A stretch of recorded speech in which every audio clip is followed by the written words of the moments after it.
Vamos a hablar ahora de vacunas, de cómo avanza el proceso en nuestro país, los desafíos que representa o ha representado, mejor, llegar a diferentes regiones en Colombia. Y nos vamos a detener ahí, Paula, para hablar de qué fue lo que pasó con las vacunas que llegaron al departamento del Tolima por tierra a una temperatura superior de lo recomendado. Y, bueno, se especuló bastante ayer en redes sociales, en medios de comunicación, sobre si se iban o no a poder usar. Paula.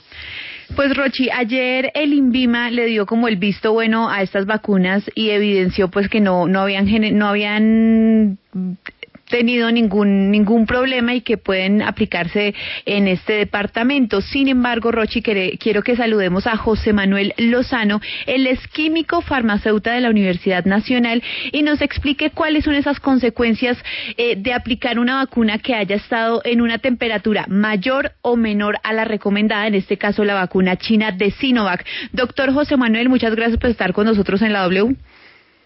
Sí, muy buenos días para ustedes y para su audiencia. Muchísimas gracias por la pregunta. Bueno, las cadenas de frío son un tema muy importante, no solo a nivel vacunas, sino a nivel medicamentos, a nivel de conservación de alimentos y demás. Respecto al tema de lo que ocurrió con la vacuna de Sinovac, que es una vacuna basada en una plataforma conocida como la inactivación del virus, propiamente dicho, mediante métodos físicos y químicos, para poder luego ser formulado y usado como vacuna. Estas formulaciones, y así como la de cualquier otro producto o vacuna, no tienen una vida tan larga como uno quisiera. La manera de preservar esa vida media es manteniéndola en una estricta cadena de frío. Resulta que en este caso en particular la vacuna de Sinovac no requiere cadenas de frío tan intensas como otras vacunas, sí, como por ejemplo la de Pfizer, que requiere una temperatura de conservación de menos 70 grados Celsius, que es una temperatura supremamente baja. Esta vacuna de Sinovac requiere condiciones más moderadas, entre menos 8 grados Celsius a menos 20 grados Celsius, que es como tener un producto almacenado en el congelador de la nevera, como para hacer una analogía. Bueno, el caso es que si este producto, esta vacuna, durante el proceso de transporte de un lugar a otro, perdió esa cadena de frío, puede afectar muchas cosas en ella, en su composición. Podrían elementos importantes del virus atenuado que sirven para estimular posteriormente el sistema inmune. Estos elementos, que son antígenos, son proteínas, podrían degradarse en alguna medida sin necesariamente llegar a representar un peligro para nadie. Es un proceso normal que ocurre con cualquier sustancia orgánica. Y si esto llegara a ocurrir, algún tipo de degradación, digamos que el efecto principal sería la pérdida de eficacia.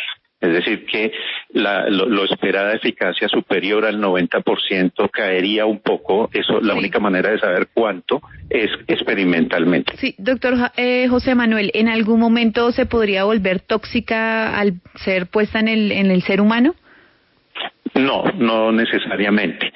Los mecanismos de degradación de estas sustancias, que normalmente son proteínas y son antígenos proteicos, que están destinados a que el sistema inmune los vea, disculpe la analogía, los reconozca molecularmente para generar defensas, generar anticuerpos.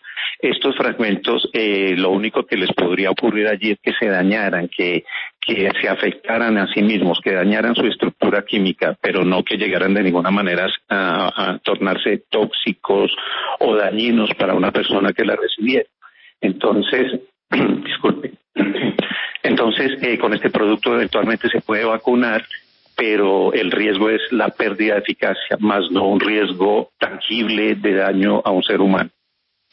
Doctor José Manuel, de nuevo, ¿cuándo una variación del frío no es absolutamente representativa, no es tan importante? Es decir, para que en adelante nos evitemos la especulación, porque esto acaba de repente de pasar de Bogotá al departamento del Tolima, pero puede pasar de camino a otras regiones del país, incluso mucho más calientes. Sí, claro. Mire, aquí con el tema de las vacunas COVID, es que debemos tener en cuenta el marco de referencia. Es muy distinto hablar de la vacuna de Pfizer, muy distinto hablar de la vacuna de Moderna, muy distinto hablar de la de Sinovac, y así sucesivamente, incluso la rusa, la Sputnik 5. En el caso de todas ellas, excepto la de Sinovac, curiosamente, las cadenas de frío para todas las anteriores deben ser muy estrictas. Para esta de Sinovac, por su origen biológico, por tener el virus mismo, pero atenuado, tratado fuertemente antes de ser empleado como un posible agente vacunal, la cadena de frío debe conservarse, pero digamos en condiciones más moderadas. Entonces, en todo tipo de producto biotecnológico la cadena de frío es importante, pero dependiendo su plataforma de manufactura, ¿sí? Me refiero brevemente, la de Pfizer está constituida por una molécula que se llama el RNA mensajero inactivo, no replicativo, y esta molécula es demasiado sensible. Entonces, un leve cambio en unos pocos grados de menos 70, digamos, más caliente a menos 50, menos 40, sería terriblemente dañino para este tipo de moléculas, mientras que el caso de la de Sinovac no tiene ese problema. Ella puede conservarse a temperaturas más moderadas, más cálidas, es decir, más cercanas a los 0 grados, sin que se afecte en un grado tan alto como las otras vacunas. Entonces, digamos que en este sentido yo considero que el INVIMA hizo un estudio muy juicioso, muy riguroso, y si conceptúa que es viable hacerlo es porque existen elementos de juicio a nivel científico que lo permiten. Sí, en esa línea, ¿qué pasa, por ejemplo, cuando sí se logra, digamos, una mayor afectación en la cadena de frío e igual se ponen las vacunas, no tienen ningún efecto o pueden generar, al contrario, efectos graves para las personas?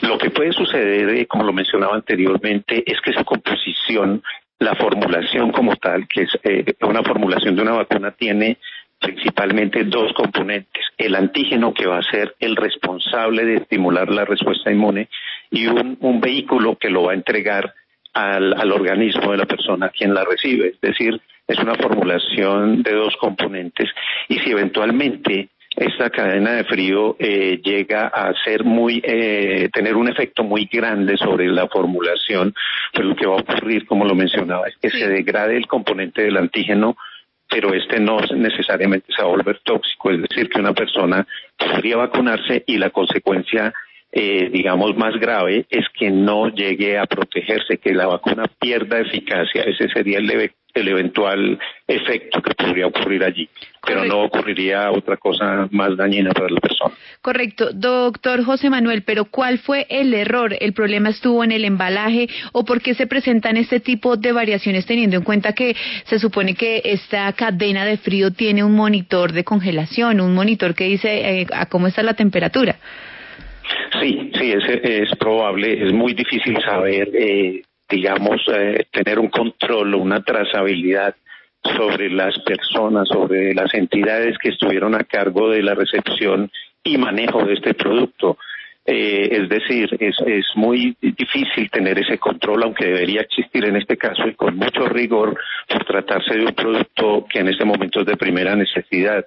Pero eventualmente lo que sí se sabe es que cada producto que llega del exterior, y en especial de zonas de alta transmisión del virus, como China, como Brasil, pues es importante que estos productos entren en un periodo de cuarentena, como le podría ocurrir a una persona que está viajando.